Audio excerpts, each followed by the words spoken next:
Note, all characters, events, and spoken words in this story are fictional, and is not meant to target any specific audience. Feel free to stop reading at any time and read at your own risk. There once was a little, kind girl named Xiao Zhu born into a millionaire's family. Xiao Zhu was a beautiful little girl, and it was clear she was going to grow up into a heaven-toppling beauty. Perhaps the heavens were jealous of her as they cursed her with dysphagia. Although this made Xiao Zhu's life a bit more difficult, it was still a fairly comfortable life, but all that came to an end when her father married her evil stepmother. Xiao Zhu's stepmother was also a renowned beauty, and it was her beauty that won her the marriage with Xiao Zhu's father. However, from the first time that the stepmother laid her eyes on Xiao Zhu, the stepmother had developed hatred for Xiao Zhu. It was because Xiao Zhu was too cute and beautiful, even as a little girl. Of course, the stepmother held her urges in and hid it very well as she had just married.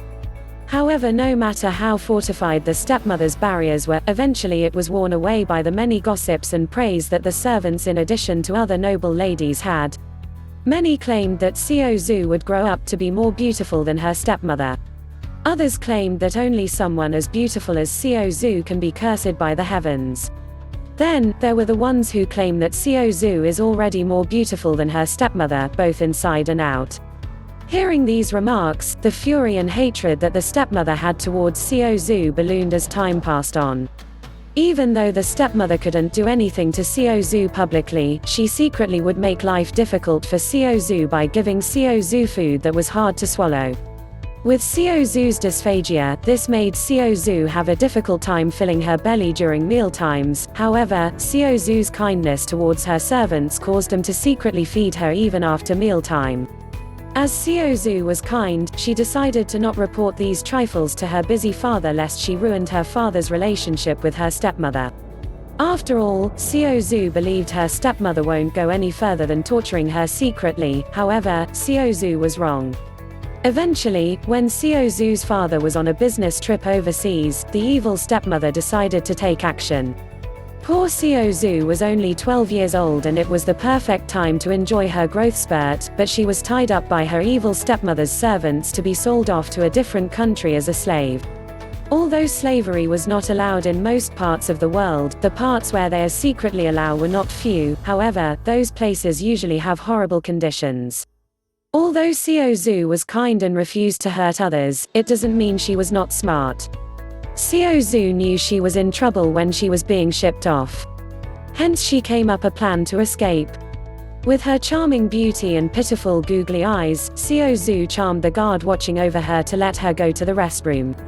While they were not watching, Xiao Zhu headed to the ship deck and resolutely dived into the ocean. As for what happened to Xiao Zhu afterwards, the people on the ship failed to find out as they couldn't even find her corpse. As fate would have it, Xiao Zhu was saved by a group of dolphins and was brought to a distant shore without anyone noticing. It seems Xiao Zhu also has an affinity with animals as she giggled happily with them.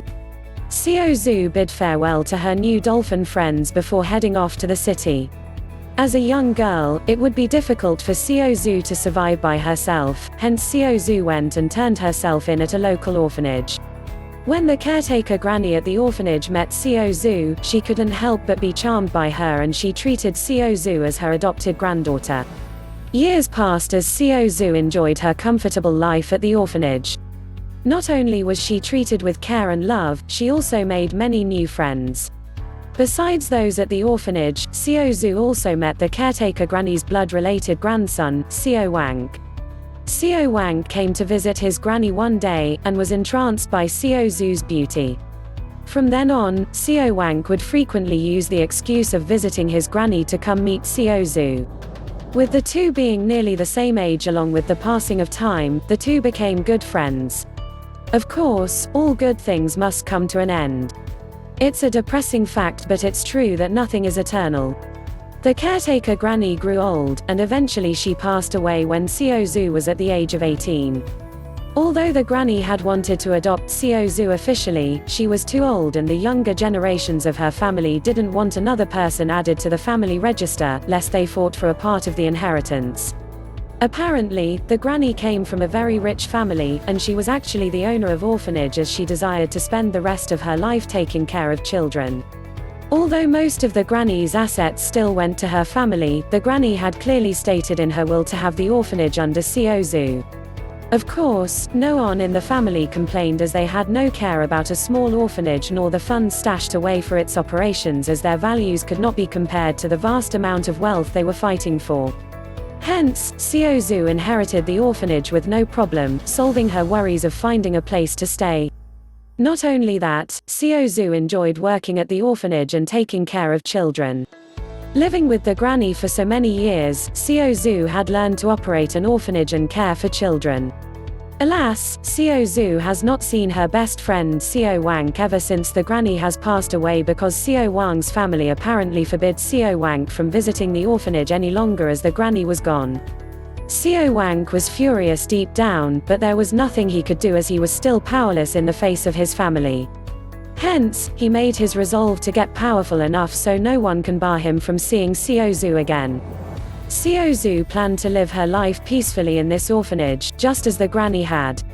Although Xiao felt lonely sometimes due to all her friends of her age growing up and moving out of the orphanage, Xiao enjoyed the company of the new batches of children coming in. Of course, Xiao never knew about this as she was busy taking care of a new batch of 7 children. Usually the children came in separately, but this batch of 7 came in together. It seems that the 7 children were rescued in the midst of a crackdown on slavery. Although the officials wanted to return them to their parents, it was unknown who their parents were. When the officials wanted to ask the children only shrunk back in fear due to the traumatic kidnapping event. Hence, the children were deemed as orphans and sent to the nearest orphanage after being shipped to shore. However, most of the orphanages denied the batch of children's entry. This normally is not allowed, but all sorts of excuses were made as no one wanted to take care of the children. As for the reason why, it's because the children were deformed in one way or another. After finding out about the children's backgrounds, Xiao couldn't help but take pity on them as they had a similar experience as herself, but Xiao was fortunate enough to escape while the children failed to. Xiao believed that everyone should deserve a fair chance in life, disregarding physical appearances. So, Xiao resolutely decided to take in the 7 children, and only invested all her time into helping the 7 children see the light of life once more. Xiao then stopped taking in other orphans as she took care of the 7 children, reflecting the love and care she once received to the pitiful children. After years of hard work, the children finally opened up to her and became lively again. Xiao was ecstatic as the orphanage became cheerful and lively with the 7 children trying all sorts of crazy shenanigans. Although they sometimes caused a lot of trouble, Xiao was happy that they had the will to live once more, as she decided she would take care of them until they were ready to explore the world on their own. Xiao thought that she could continue to peacefully raise the 7 children, however, she would have never expected to be targeted already. After years of investigations, the ones behind the human trafficking organization had traced the children to the orphanage. The orphanage's background, including a picture of Xiao, was then delivered to the organization head for a decision to be made. After all, the orphanage was once owned by a powerful family, and it was difficult to make a move on it without anyone noticing.